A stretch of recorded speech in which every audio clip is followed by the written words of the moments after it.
Hey, it's Rav. Welcome to the Everyday Investor, the hottest real estate investment show in the world. That's right, I said it. I don't care who knows it. We have got a phenomenal show lined up. I'm not going to tell you about it quite yet. Make sure you get your pen, your paper, all that kind of good stuff, the calculator.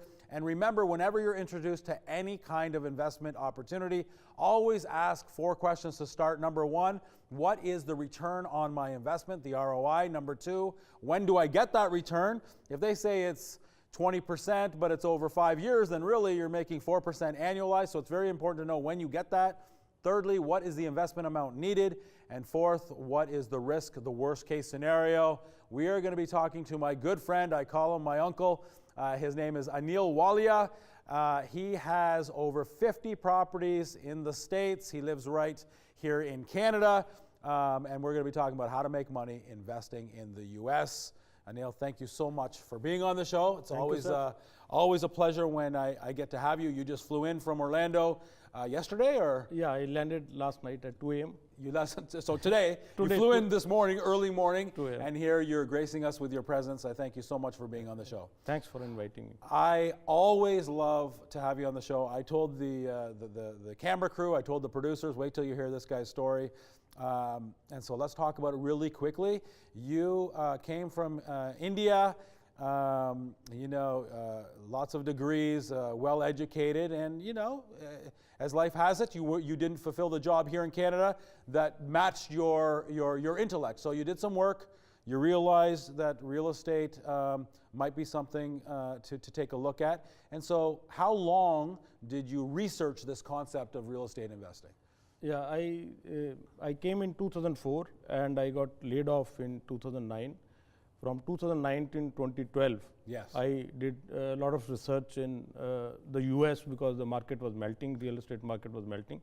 So I did a lot of research in US as to where to buy and what kind of properties to be bought. So for about 2 or 3 years, you did a lot of research. That's you went, and research doesn't mean like clicking on the internet, like a lot of us call research. You actually went to the different cities in the States. Absolutely. I visited around 10 cities, yes, and every city I spent around 5 to 7 days. And 10 different cities, 5 to 7 days, you looked at the economics. How much was that, let's call it, I want to say what it cost you, but we know in the investment world, it's not about what it cost you, it's what you could make. So what was that investment amount that you spent to learn over those 3 years? I think around $50,000 to $60,000. So you spent $50,000 to $60,000 yes, in education, yes, before you made the first step? Absolutely. Okay, and then where did you get that money from? I had a line of credit, HELOC on my house. So a home HELOC. A HELOC is a home equity line of credit. So there was equity in your home. You took a credit line on your home, and you used that for your education, and then you used that as well to purchase your first few properties. Absolutely. My aim was to ensure security of my investment. Yeah. So that is why I invested so much in the research that I don't lose my principal. Yeah. Okay. And so then you purchased your first property. How many years ago?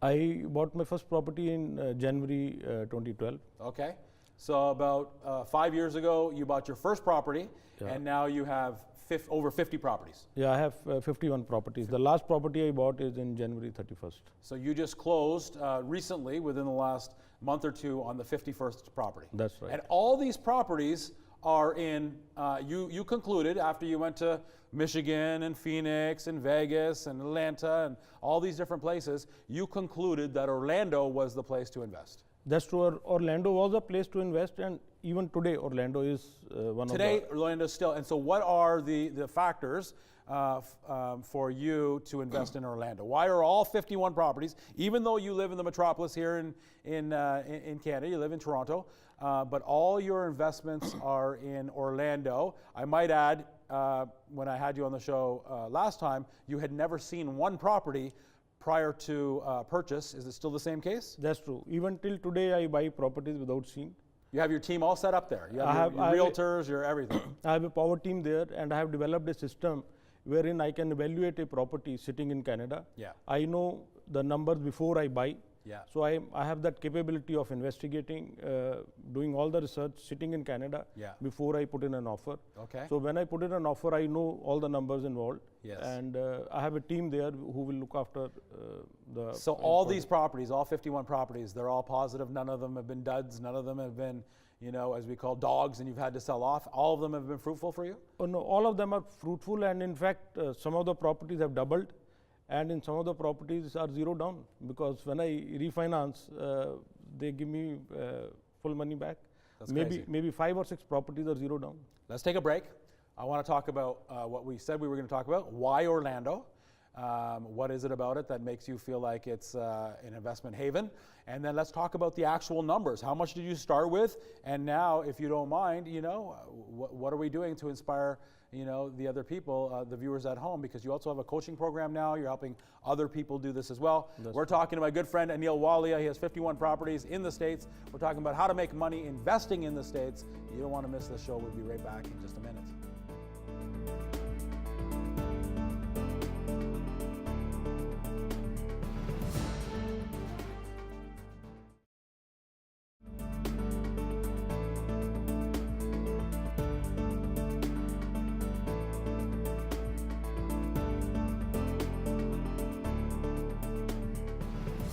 Hey, it's Rav. Welcome back to The Everyday Investor. We're learning how to make money investing in the States. I have my good friend Anil Walia on the show. He's acquired 51 properties over 5 years.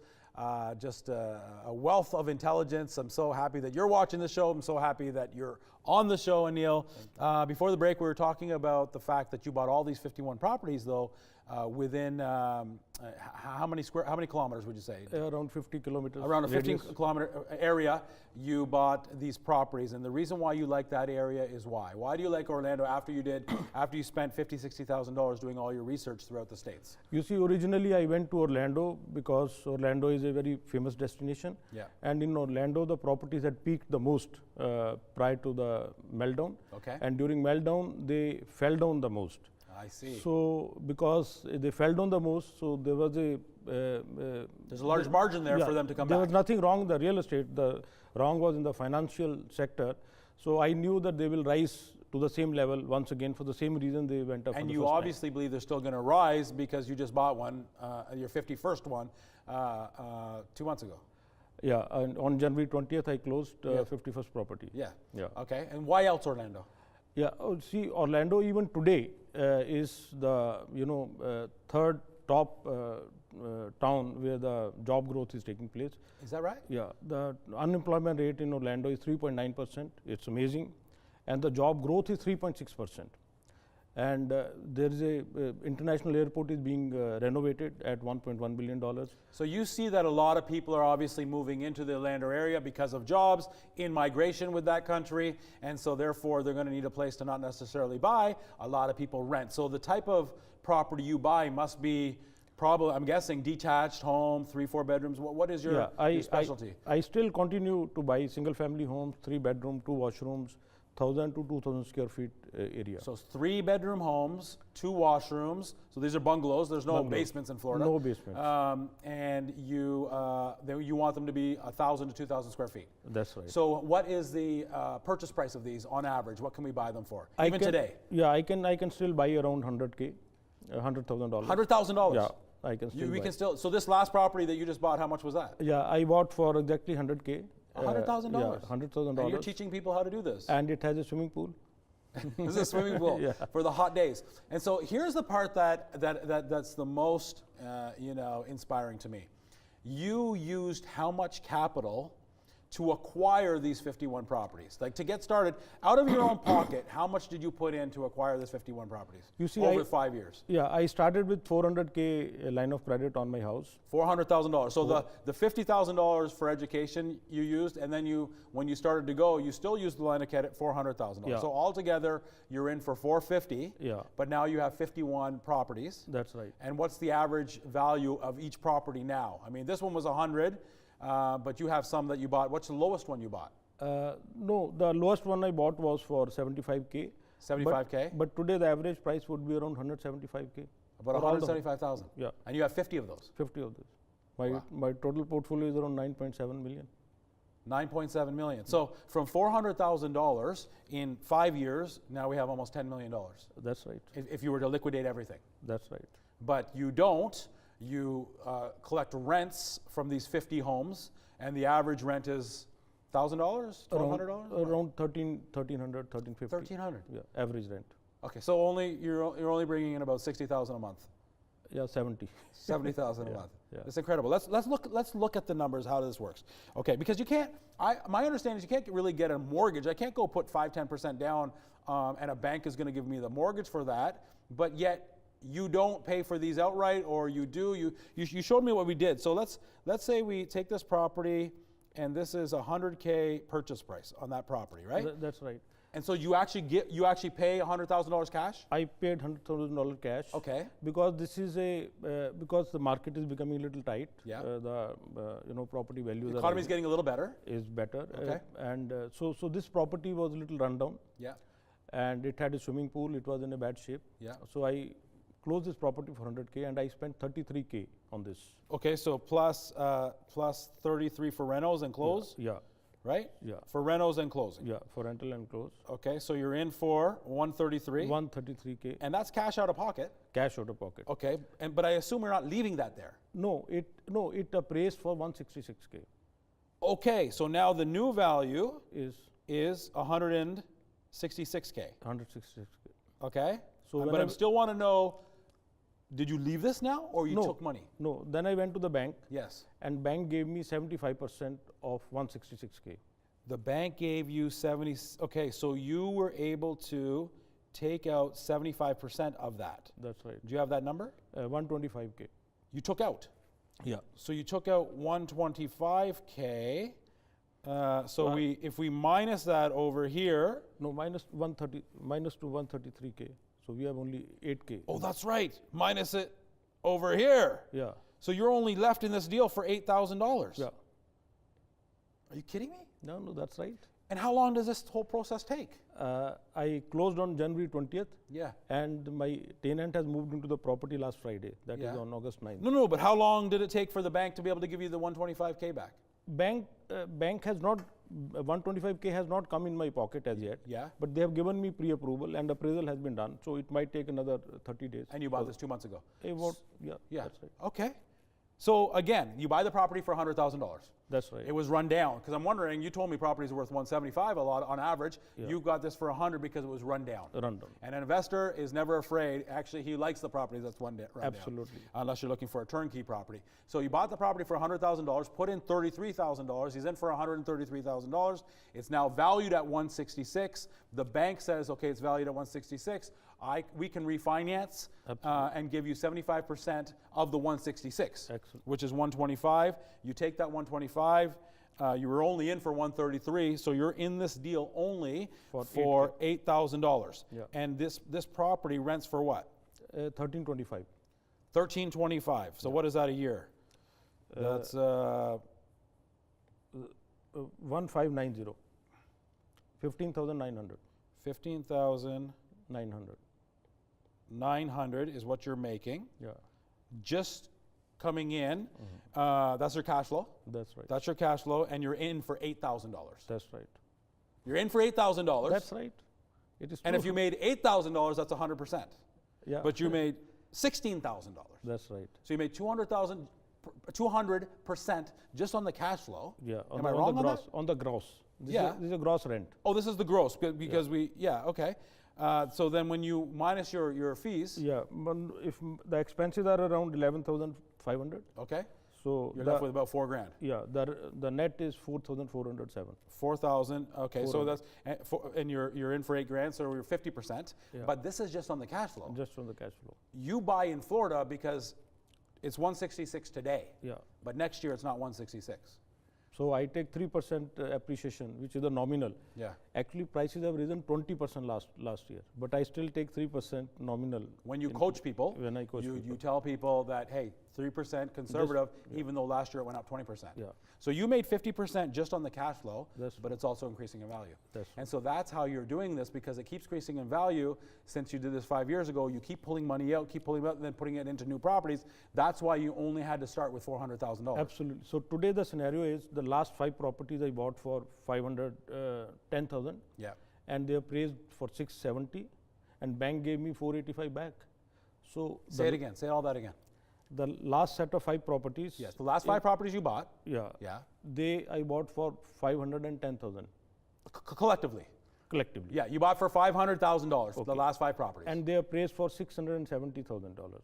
So you made $170,000 just on the last 5 properties. And then bank gave me back $485,000.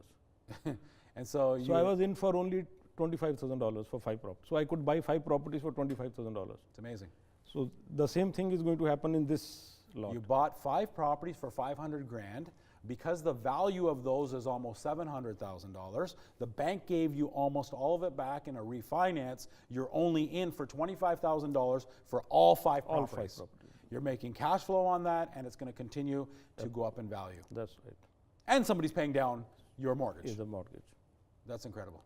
So we met, I don't know how many years ago, I think through your son. 3 years. And your son and I are in a development deal together, I think, right? That's true. And so we met, how many, 3 years ago? 3 years ago. And we've been talking about this, and you just were doing this for yourself. But as a result of a show like this, That's true. people want to know you. So you've started a bit of a coaching program. That's true.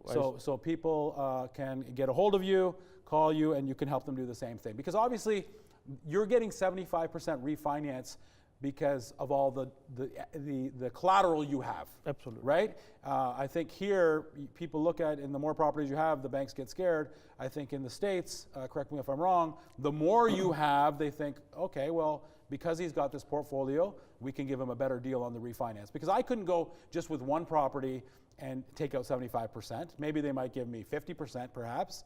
How does that work? Or do they do it for anybody? No, you see, the refinancing in US is a challenging task. It's challenging, and yes. I have developed an expertise. So I have developed a system how to talk to the banks and. That's what I mean. Yeah. So what is happening is each bank, they limit me up to 1 million. So I have to change a bank after 1 million. 1 million of loan. Of loan. Yeah. So of mortgage amount. Of mortgage. So amount. you can borrow $1 million of mortgage from one bank in the States. Because I'm Canadian. If I was a US citizen, there was no limit. I see. So being Canadian, there are few challenges, but Yeah. I have developed a system to overcome that. Yeah. And so now the moment I cross $1 million loan, I jump to the next bank. Okay. So how many times would you say in the last 12 months you've gone to Orlando? No. You just got back. You see, last 1 year and 9 months, I didn't go. So I just went back to So in Orlando. almost 2 years you didn't 2 go, years, yeah. even though you have so many properties, and you just decided to say, hey, let me say hi to some of my clients. Yeah. Anil, this is amazing. We're going to cut to a break. When we come back, your closing thoughts on this whole world of investing in the US of A. Anil Walia is on the show. It's been a fantastic one. The Everyday Investor continues in a moment.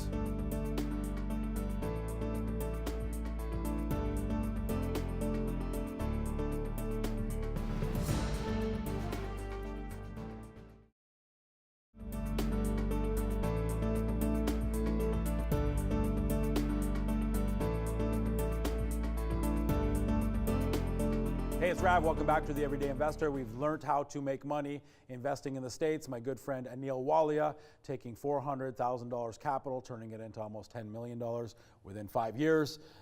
Very inspiring. Thank you for being my friend. Thank you for nurturing me. Thank you for taking me out to dinner once in a while with my wife. You're just a great guy, Anil. If there's anything that you would like to share with the viewers when it comes to investing in real estate even, what would you say to them? No, I would say that investing in real estate is not a rocket science. It's very simple. Only one has to, have a courage to take an action, and one should acquire the knowledge. So Yeah. once you have the knowledge and you have the courage, you have some, some small amount. But that's well said, because most people, we always talk about knowledge, which is important. But you're also saying you could have all the knowledge in the world, but if you don't have the faith to take the first step, Absolutely. then nothing will happen. And it is always best to follow somebody who has already gone on that route. Yeah. So you should have a good mentor who is doing what you want to do. There is no point in reinventing the wheel because this is not a rocket science. Yeah. And you have a mentor, right? One of your mentors was Robert Allen in the early days. Yeah, Robert Allen. Yeah, I still have a coach because you always want to upgrade yourself. Of course. Go to the next level. I always say if your coach doesn't have a coach, then run really fast. Yeah. Right. But now you're mentoring. Yeah, I'm mentoring because a lot of people want to do what I have done. Yeah. So people approach me, and I have started a coaching business. Yeah.